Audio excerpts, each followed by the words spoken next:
Hapon sa lahat. Ang ating banal na misa ngayon ay kasalukuyang naka-livestream sa Facebook page ng ating parokya, San Lorenzo Ruiz Parish, Quezon City.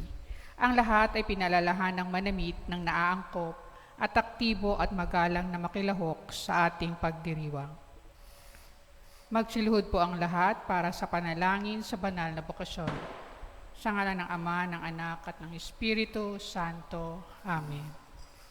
O mapagpalang Ama, taos-puso kaming nagpapasalamat sa mga biyayang patuloy mong ipinagkakaloob sa sangkatauhan, sa gitna ng makabagong panahon, pagsubok at panganib.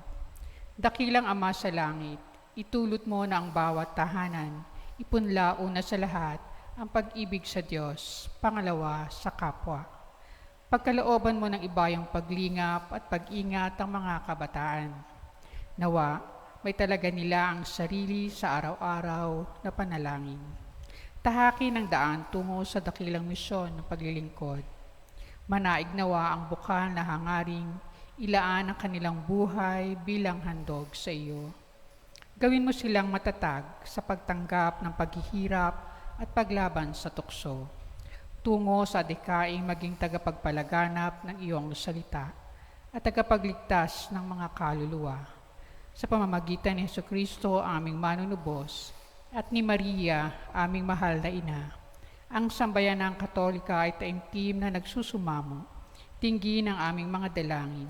Nawa, mapuspos ng maalab na pagtugon ang mga magulang, mga kabataan, mga mananampalataya, at ang simbahan sa malawakang panawagan. Pananalangin at pagkilos sa pagyabong na banal na bokasyon sa pagpapari, pagmamadre, buhay reliyoso at reliyosa. Amen. Sa ngalan ng Ama, ng Anak at ng Espiritu Santo. Amen. Magsiupo muna sumandali.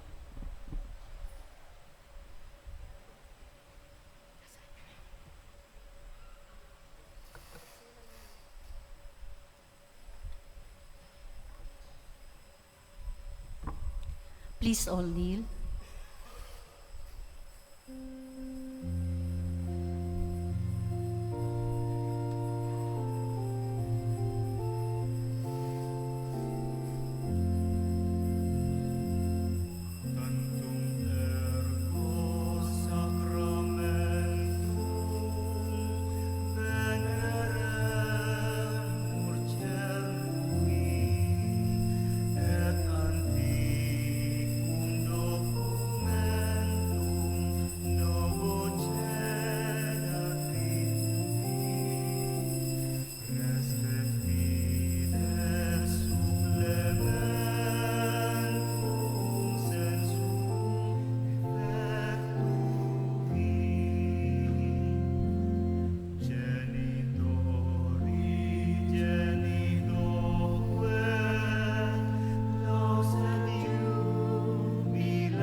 You have given them bread unto heaven. Containing in itself all sweetness. Let us pray. Lord Jesus Christ, you give us the Eucharist as the memorial of your suffering and death.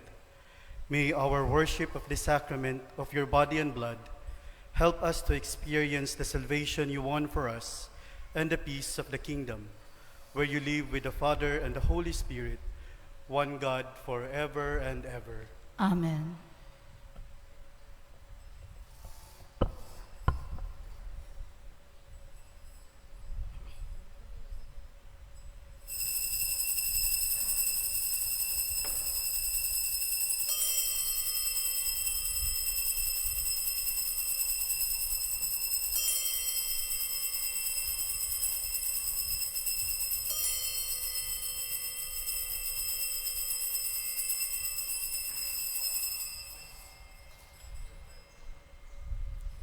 Blessed be God.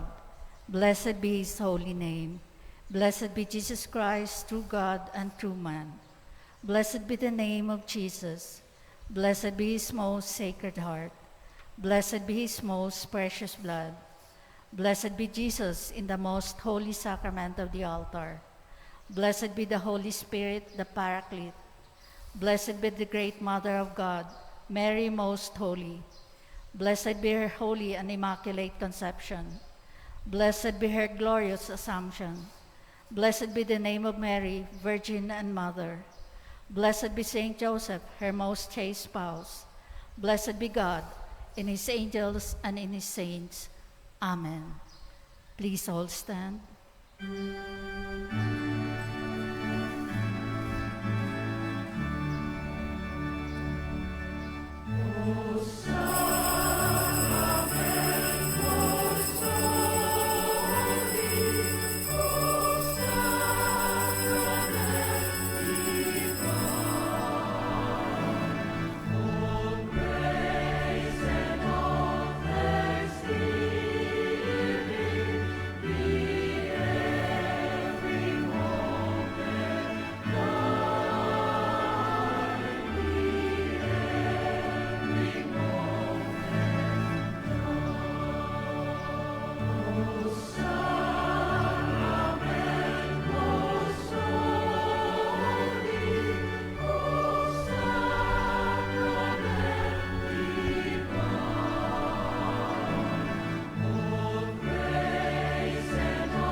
Magsipo muna sa mandali.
isang mapagpalang hapon sa lahat. Ngayon po ay ang dakilang kapistahan ng kabanal-banalang katawan at dugo ng Panginoon na may temang ang Eucharistia, ang tatak ng dakilang tipanan. Ang Eucharistia ay palagiang paggunita na sa pamamagitan ng kanyang pagkamatay sa krus, pinagtibay ni Jesus ang kasunduan ng Ama at ng buong sangkatauhan. Tuwing ipinagdiriwang natin ang Eucharistia, sinasariwa natin ang kaisahang ito sa Diyos bilang mga miyembro ng kanyang bagong hinirang na bayan, ang simbahan. Dapat ito ay maging sapat na dahilan kung bakit hindi tayo dapat na maging mga tagapanood lamang habang ipinagdiriwang ang Eucharistia. Kabilang tayo sa mga nakipagkasundo at mga tagapakinabang sa kasunduan. Ang taos-puso nating paglahok sa pagdiriwang ay patunay sa ating kapasiyahang magpatotoo sa ating pakikipagkasundo sa pamamagitan ng pag-ibig sa Diyos at sa kapwa, gaya ng itinuro at ginawa ni Jesus. Sa pagdiriwang natin ng dakilang kapistahan ng kabanal-banalang katawan at dugo ni Kristo, naway maipahayag natin sa buhay ang ating pagmamahal sa Eucharistia. Magsitayo na po ang lahat at simulan natin ang banal na pagdiriwang.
Sa ngalan ng Ama, at ng Anak, at ng Espiritu Santo.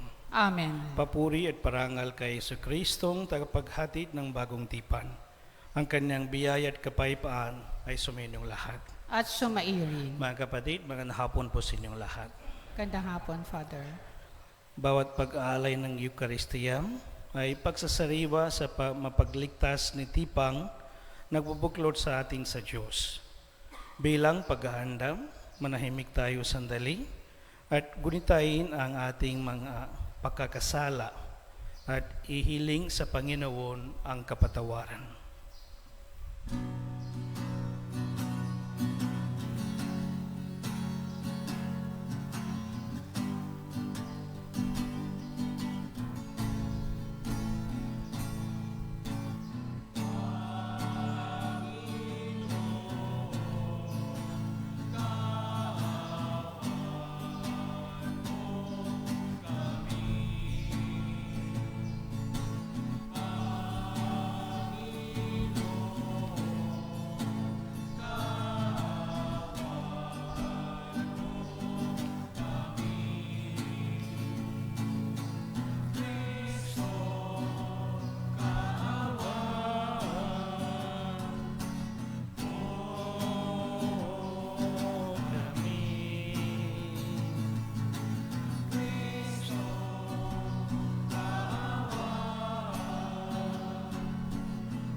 Pagkaawaan tayo ng makapangyarihang Diyos, patawarin tayo sa ating mga kasalanan at dalhin tayo sa buhay na walang hanggan. Amen.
Manalangin tayo.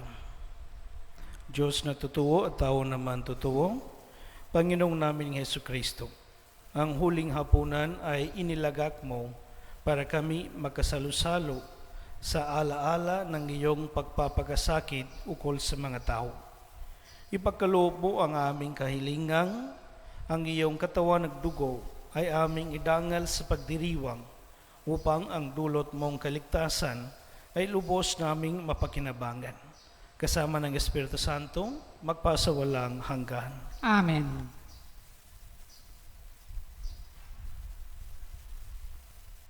Ang kasunduan sa Sinai ay isang batayang saglit sa kasaysayan ng hinirang na bayan.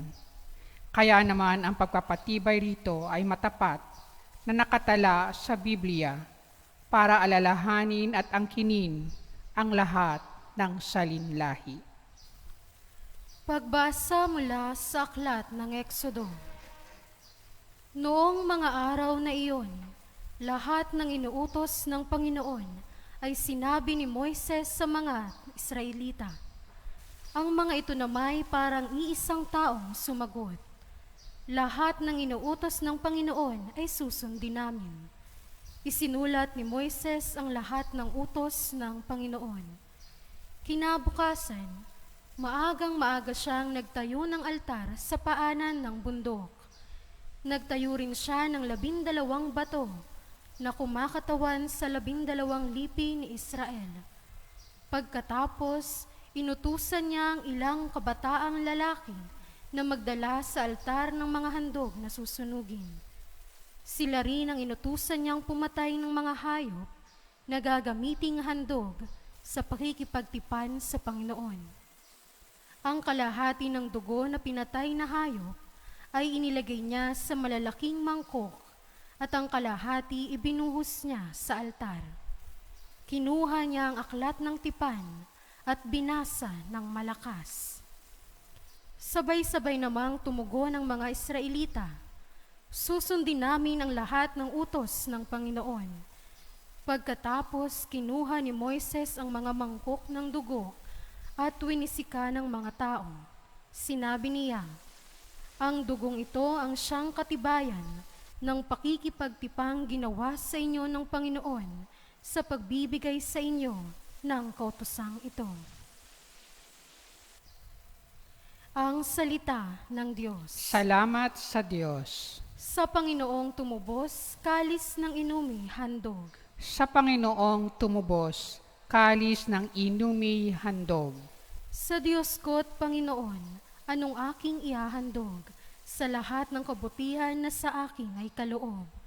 Ang handog ko sa dambana ay inumin na masarap, bilang aking pagkilala sa ginawang pagliligtas. Sa Panginoong tumubos, kalis ng inumi handog.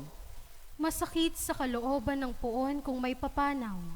Kahit ito ay isa, labis siyang magdaramdam. Katulad ng aking ina, maglilingkod akong lubos, yamang ako'y iniligtas, kinalinga at tinubos. Sa Panginoong tumubos, kalis ng inumi handog. Ako ngayoy maghahandog ng haing pasasalamat. Ang handog kong panalangin sa iyo ko ilalagak. Sa templo sa Jerusalem ay doon ko ibibigay ang anumang pangako kong sa iyo ay binitawan. Sa Panginooy tumubos, kalis ng inumi handog.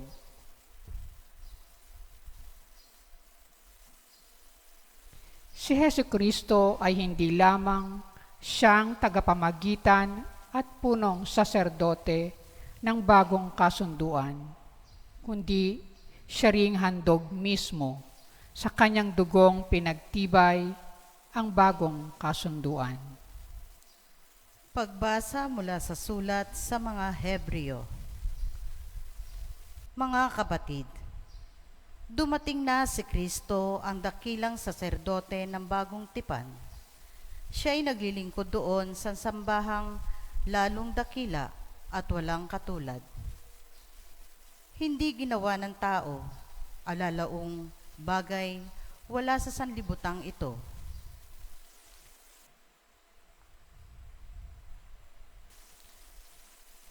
minsan lamang pumasok si Kristo sa dakong kabanal-banalan, at iyo'y sapat na.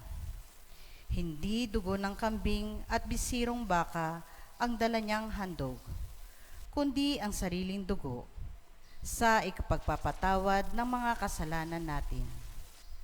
Ang dugo ng mga kambing at mga toro at ang abo ng dumalagang baka ay iwiniwisik sa mga taong itinuturing marumi. Sa gayon, sila'y nagiging malinis ayon sa kasulatan. Ngunit higit na hamak ang magagawa ng dugo ni Kristo sa pamamagitan na walang hanggang espiritu, at inaalay niya ang Diyos ang kanyang sarili na walang kapintasan. Ang kanyang dugo ang lumilinis sa ating puso't isip upang talikdan na natin ang mga gawang walang kabuluhan at paglingkuran ng Diyos na buhay. Ang salita ng Diyos. Salamat sa Diyos. Awit tungkol sa mabuting balita. Pagkaing mula sa langit, ngayoy hain sa daigdig. Handog na kaibig-ibig, kailanmay hindi masasaid. Paghahai inilahad, nang ialay si Isaac, ang korderong nagliligtas, ang manya na nagsilikas. Pastol naming mapagmahal, kami iyong kaawaan. Gawing dapat makinabang sa pagkaing iyong alay. Hanggang langit ay makamtan. Magagawa mo ang lahat upang tanan ay maligtas. Akayin mo sa iyong hapag, lahat kaming iyong alagad, sa buhay mong walang wakas.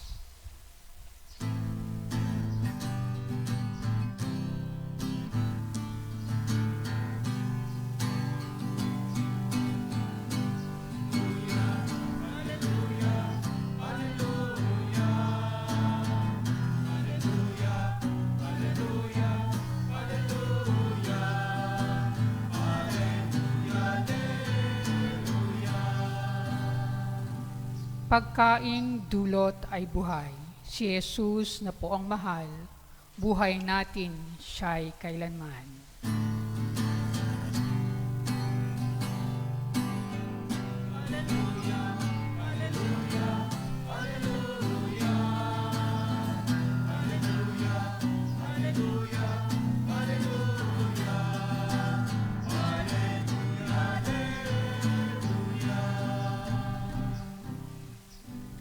Sumainyo ang Panginoon. At sumaiyo rin. Ang mabuting balita ng Panginoon ayon kay San Marcos. Papuri sa iyo, Panginoon.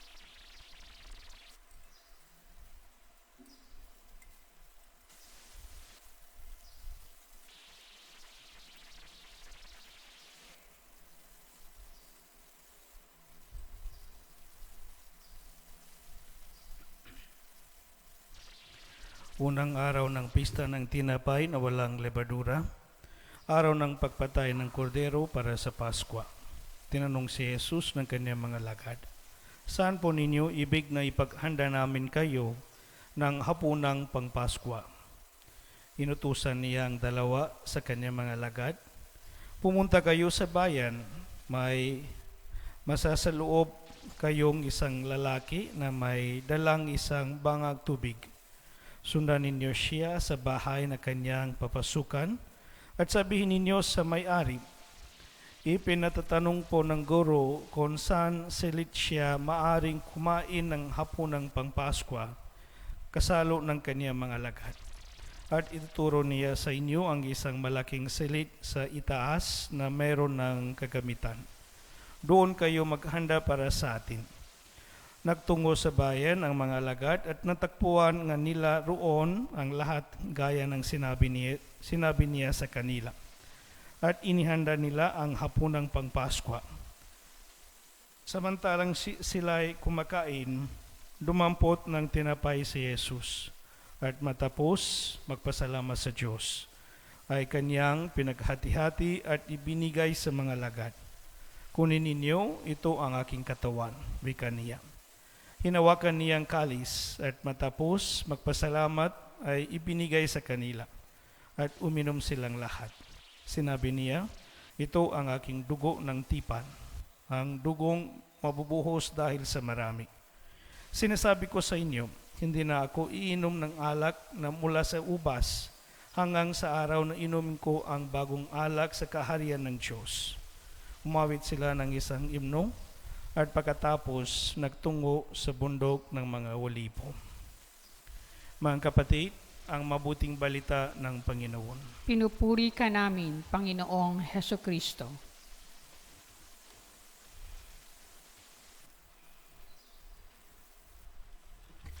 My dear brothers and sisters, once again, magandang hapon po sa inyong lahat.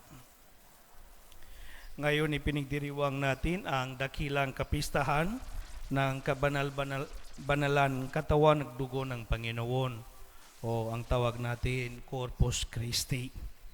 Sa kapistahan ng katawan ni dugo at katawan ng dugo ni Kristo, ipinagdiriwang, ipinagpapasalamat at ipinagabunyi ng buong simbahan ang walang kapara at walang kapantay na pag-ibig ni Jesus sa ating lahat. Mga kapatid, pag-ibig ang dahilan ng pag-alay. Pag-ibig na nagbunga hindi lamang ng kapatawaran ng mga kasalanan, kundi ang pag-ibig na ito ang nagbigay katiyakang ng walang hanggang katubusan.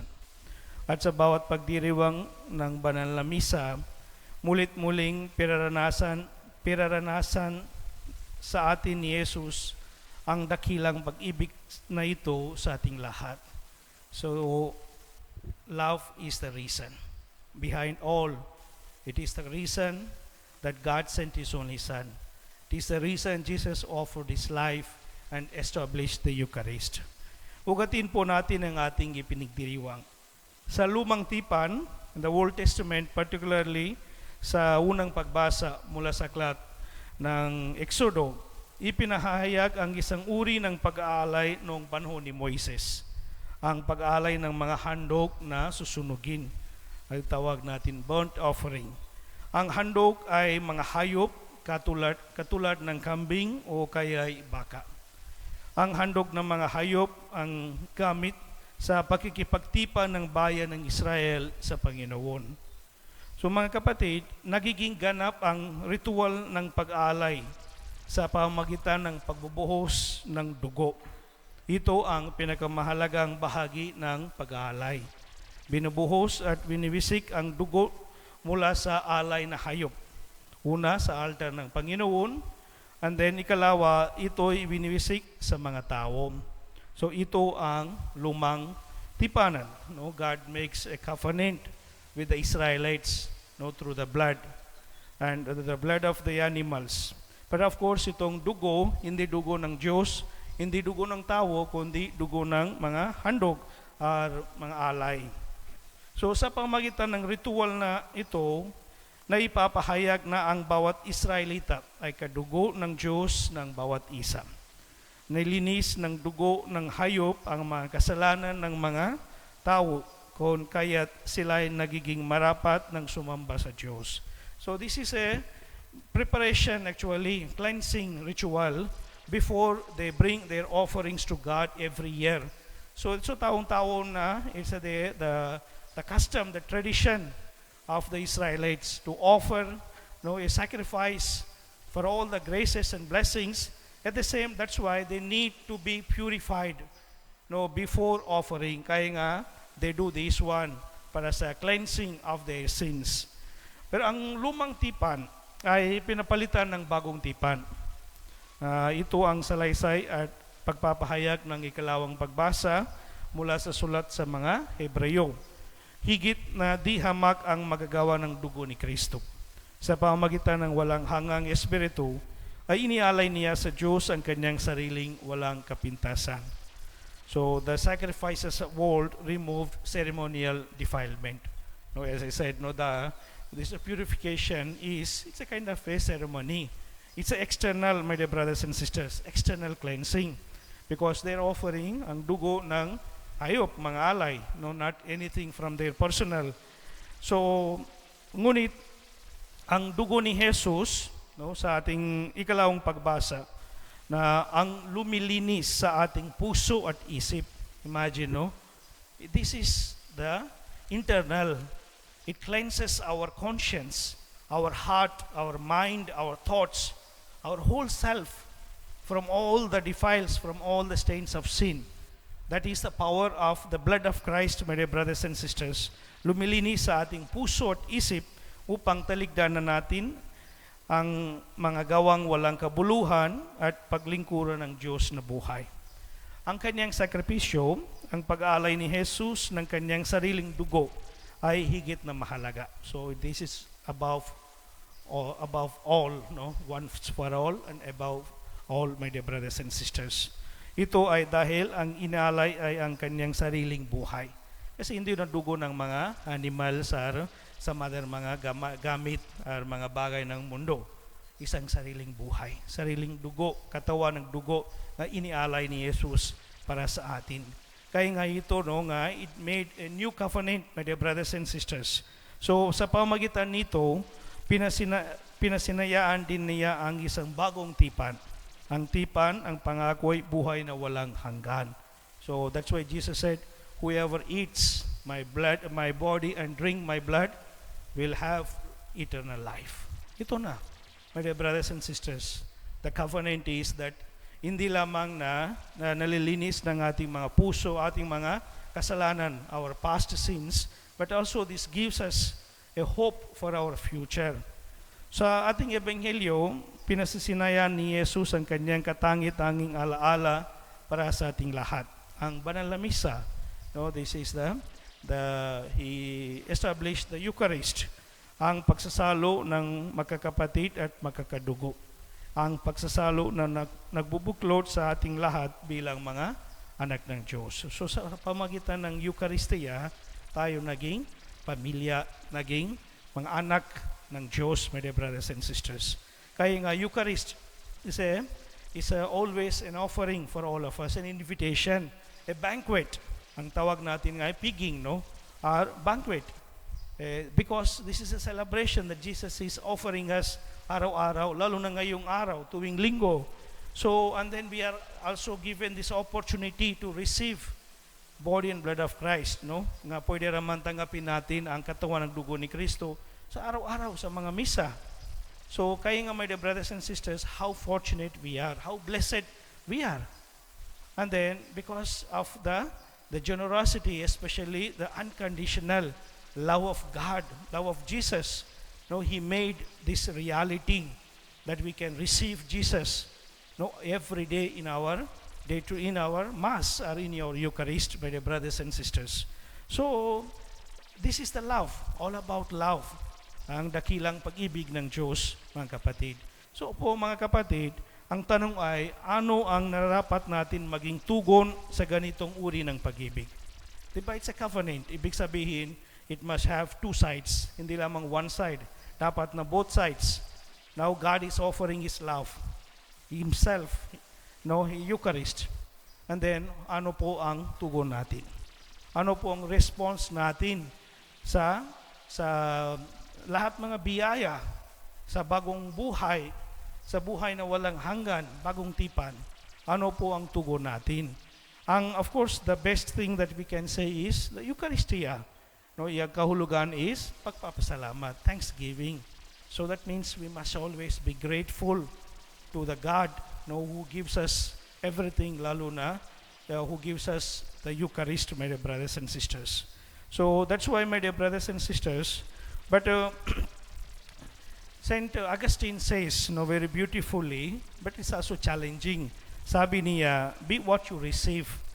No, that means we receive Jesus and we must be Jesus for God and for one another. No, ito ng challenge, ito ang invitation. Kasi tinatanggap natin si Jesus, no, ang katawan dugo ni Jesus. So ibig sabihin sana magiging katulad ni Jesus, mga kapatid. So that's why nga being a true Eucharist, sana tayo magiging mga Eucharistic people, na the living Eucharist. No, that is our identity. And so sana tayo magiging katulad ni Jesus, my dear brothers and sisters. So it means that to live a life of gratitude in the presence of God. na ang bawat araw ng ating buhay ay maging isang pagpapasalamat sa Diyos. That is the Eucharist. And then also, it's a life in union with harmony with all those who eat the same bread and drink from the same cup. Na ang bawat araw ng ating buhay ay isang pagsisikap na namuhay ng may pagkakaisa at kapayapaan bilang mga magkakadugo at magkakapatid. So that means we are communitarian, mga kapatid. Kaya nga mansan nga mga tao na tinanong, Father, pwede bang online mass na lang kami? I said, no, hindi na pwede. Tapos naman pandemya. So because this is a communitarian, this is our family, this is our community, this is the way we express our communion and also our relationship with one another. Kasi we are all brothers and sisters. We are all children of God. And then this is the way we receive Jesus and also express our identity and also our gratitude to God. And also, my dear brothers and sisters, it means to live a life of hope and faithfulness to the promise of a better life with God. Na sa bawat araw tayo ay mapuno ng pag-asa at katapatan sa pangakong buhay na ganap at kasiyasiya. At so kaya nga mga kapatid, ang tanong ay ganito ba talaga ang nangyayari pagkatapos natin mag-communion? Nagiging katulad ni Jesus ba tayo? Nagiging Jesus ba tayo sa ating araw-araw na buhay? Sa ating mga kapwa-tao? Nagiging katulad ba ni Kristo ang ating pag-iisip, ang ating pananalita, ang ating pakikilos? But in reality, ito na napakalungkot, pero ito ng reality, marami sa atin, no? Parang walang epekto ang Eucharistia sa atin. Kahit ilang beses na tinatanggap natin, no, maybe 100 times, 1,000 times siguro, or maybe 5,000 times, ilang taon na tinatanggap natin ang communion. Pero may epekto ba sa ating buhay? Dapat mga kapatid, may epekto. No, itong Eucharistia hindi lamang dito sa loob ng simbahan. It must go around. Kaya nga kanina, sa procession, we bring Jesus. Actually, we are all living tabernacle, tayong lahat. Nga, we have Jesus in us. Dapat na ganito tayo. No, we bring Jesus, we bring love, forgiveness, mercy, compassion, joy, happiness to people. But ganito ba tayo o hindi? So, my dear brothers and sisters, kaya nga please, let us pray for one another. Let us show our love and our gratitude by living out as Eucharistic people. Sana pag tinanggap natin siya sa banal na communion ay maging mas maunawaan tayo, maging mas mapagmahal, mapagpatawad, mapag-aruga at mapagpakumbaba. So may we be living Eucharist to our families, and let us bring Jesus, let us be Jesus to one another by loving, forgiving, and being compassionate to one another.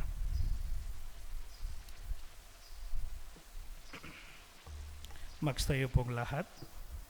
Sumasampalataya akong Sa Diyos sa mga makapangyarihan sa lahat, na may gawa ng langit at lupa.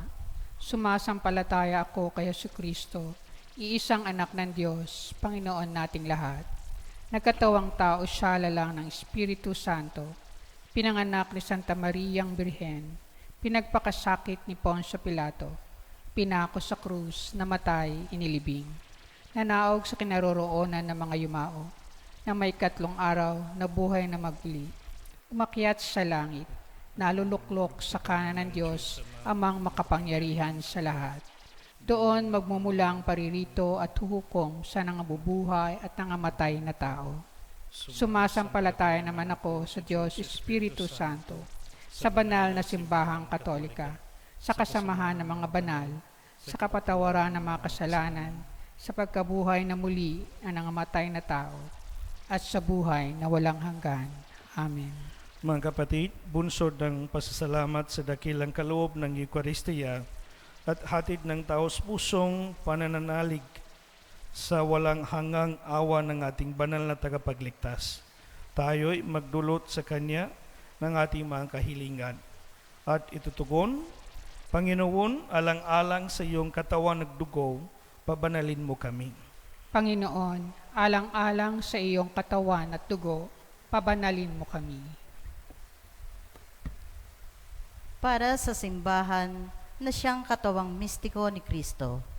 Naway ang Eukaristiya ang siyang maging bukal ng kanyang paglago at pagkakaisa. Manalangin tayo.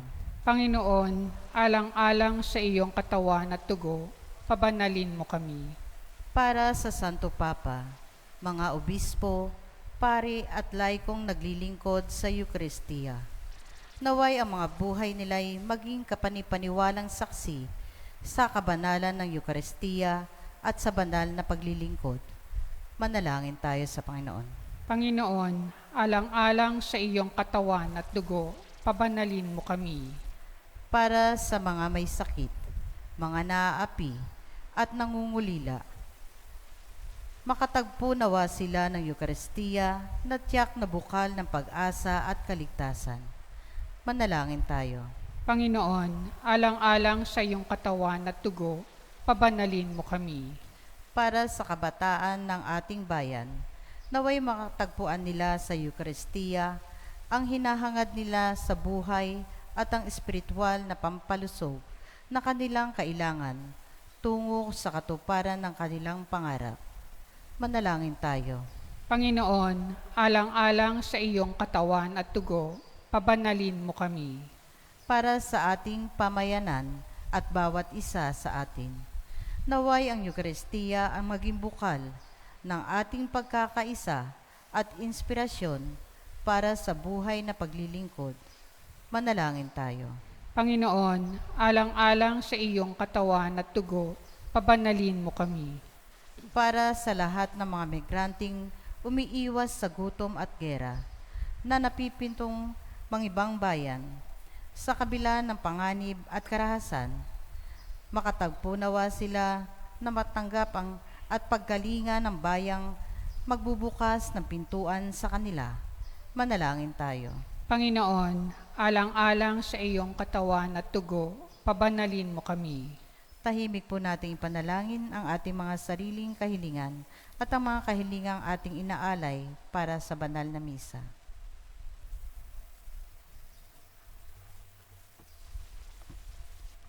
Manalangin tayo.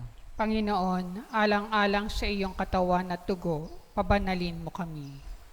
Panginoong Diyos, nawa ang aming paglahok sa Eukaristiya ngayon ay makapagpatibay sa aming kapasiyahang maging tapat sa aming kasunduan sa iyo, hanggang sapitin namin ang walang hanggang piging na iyong inihanda para sa amin sa pamamagitan ni Kristong aming Panginoon. Amen.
Manalangin kayo mga kapatid upang paghahain natin ay kalugdan ng Diyos amang makapangyarihan. Tanggapin nawa ng Panginoon itong paghahain sa iyong mga kamay, sa kapurihan niya at karangalan, sa ating kapakinabangan at sa buong sambayanan niyang banal. Ama naming lumikha, bigyan mo ngayon ang iyong sambayanan ng mga kaloob ng pagkakaisa at kapayapaan na ipinahihiwatig ng mga alay namin sa paghain ipinagdiriwang. Sa pamamagitan ni Kristo, kasama ng Espiritu Santo, magpasawalang hanggan. Amen. Sumainyo ang Panginoon. At sumaiyo rin. Itaas sa Diyos ang inyong puso at diwa. Tinaas na namin sa Panginoon. Pasalamatan natin ang Panginoong ating Diyos. Marapat na siya ay pasalamatan. Ama naming makapangyarihan, tunay ngang marapat na ikaw ay aming pasalamatan sa pamamagitan ni Kristo na aming Panginoon. Siya ang talagang dakila at lagi mong ikinalulugod na paring naghain para sa sansinukob itong pag-aalay na tangi mong ibinukod. Ang pagdiriwang na huling hapunan ay paghain niya para sa tanan upang alalahanin namin pagsaluhan. Ang laman niya ay inihain upang ang lahat ay buhayin. Ang dugo niya ay dumanak ng lahat ay mapatawad. Kaya kaysa ng mga anghel na nagsisiyawit ng papuri sa iyo, nang walang humpay sa kalangitan, kami nagbubunyi sa iyong kadakilaan.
Ama naming banal, ikaw ang bukal ng tanan kapanalan. Kahit sa pamamagitan ng iyong Espiritu, gawin mong banal ang kaloob na itong upang para sa amin maging katawan at dugo ng aming Panginoong Hesukristo. Bago niya pinigtisan ko sa loob na maging handog, hinawakan niyang tinapay, pinasalamatan kaniya. Pinaghati-hati niya iyon, iniabot sa kanyang mga alagad at sinabi, tanggapin ninyong lahat ito at kanin. Ito ang aking katawan na ihahandog para sa inyo.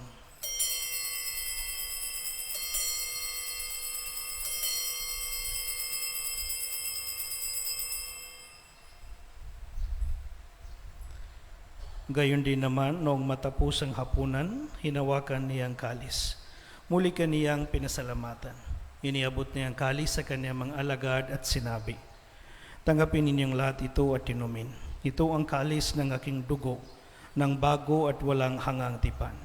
Ang aking dugo na ibubuhos para sa inyo at para sa lahat, sa kapagpapatawad ng mga kasalanan.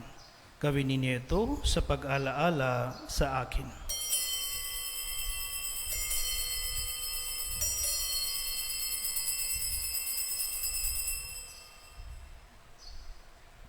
Ipagbuni natin ang misteryo ng pananampalataya.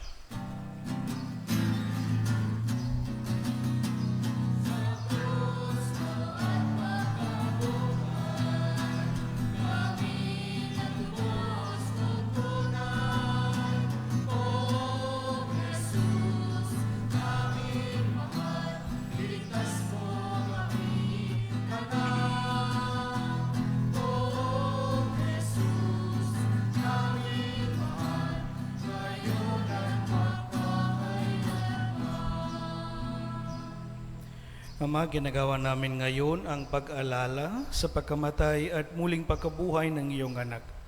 Kaya't iniaalay namin sa iyo ang tinapay na nagbibigay buhay at ang kalis na nagkakaloob ng kaligtasan.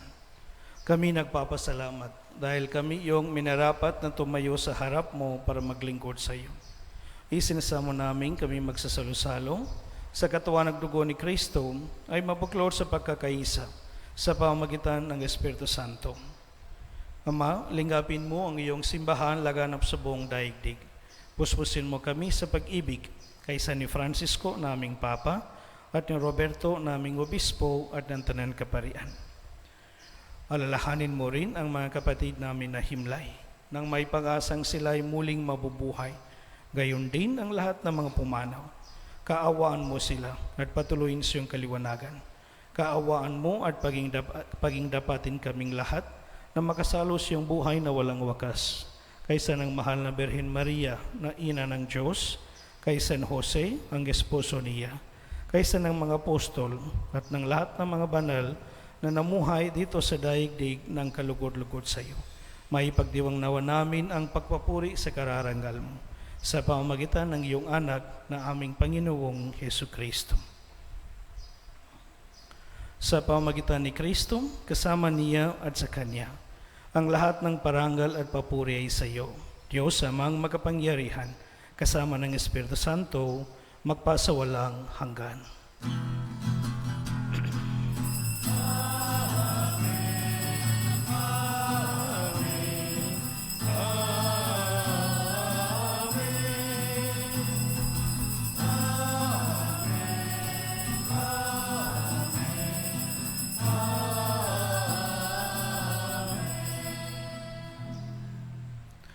Sa tagubilin ng mga nakagagaling na utos at turo ni Jesus na Panginoong natin at Diyos, ipahayag natin ng lakas loob.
Hinihiling namin kami adya sa lahat ng masama.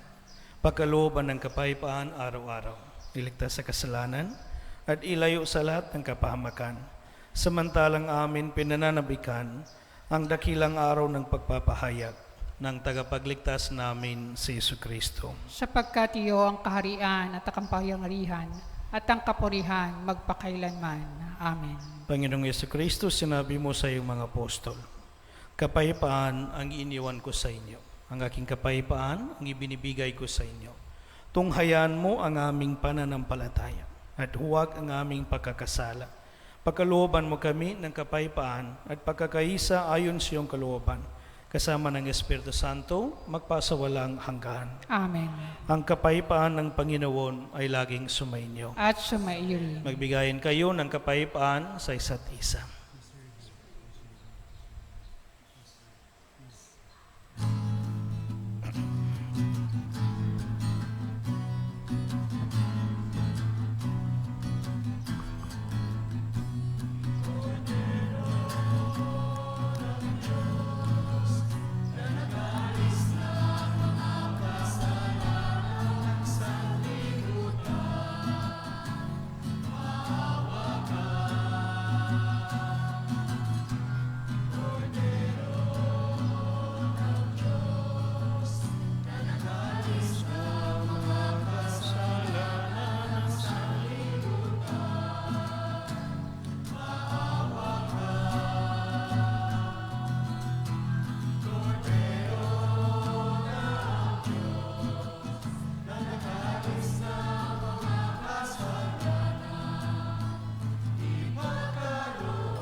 Mga kapatid, ito ang kordero ng Diyos. Ito ang nag-aalis ng kasalanan ng sanlibutan.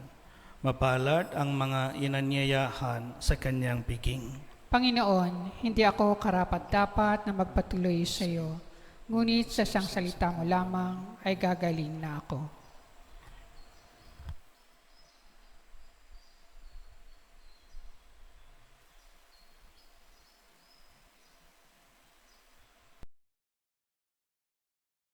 Espiritual na pakikinabang.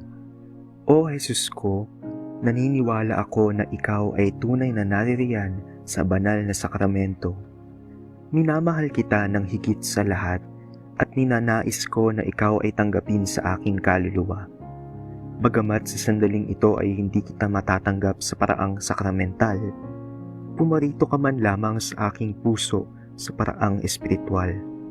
Tinatanggap kita na ikaw na naririto at buong puso akong nakikipag-isa sa iyo.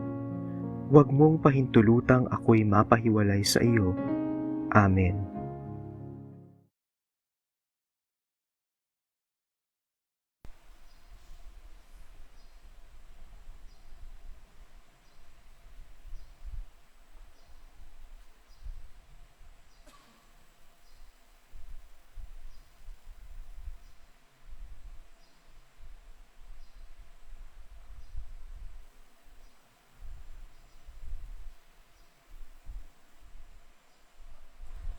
We will offer the in both species, ang katawan ng dugo. So lay minister Araco, we will give on the tongue po, hindi sa kamay, pero on the tongue in the both species.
Manalangin tayo. Panginoong Jesucristo, inihiling namin kami gawin mong makasalo ng lubusan sa bunga ng banal na pagkikinabang sa iyong buhay na idinudulot sa piging ng paghahain ng iyong katawan nagdugong banal kasama ng Espiritu Santo magpasawalang hanggan. Amen. Magsipo muna sa mandali para sa ilang paalala. Una, mayroon po tayong second collection para sa pagpapagawa ng Kristong Hari Parish. Ikalawa, sa June 7, Biyernes, ipagdiriwang natin ang kapistahan ng kabanal-banalang Puso ni Jesus o Sacred Heart of Jesus. Kaugnay po nito, magkakaroon po tayo ng nobina simula sa May 29, Miyerkules sa ating 6 a.m. Mass. Sa araw ng kanyang kapistahan ay magkakaroon po tayo ng Holy Hour sa ganap na alas 5 ng hapon bago ang misa sa alas 6 ng gabi. Ito ay agad susundan ng salo-salo sa ating Formation Center.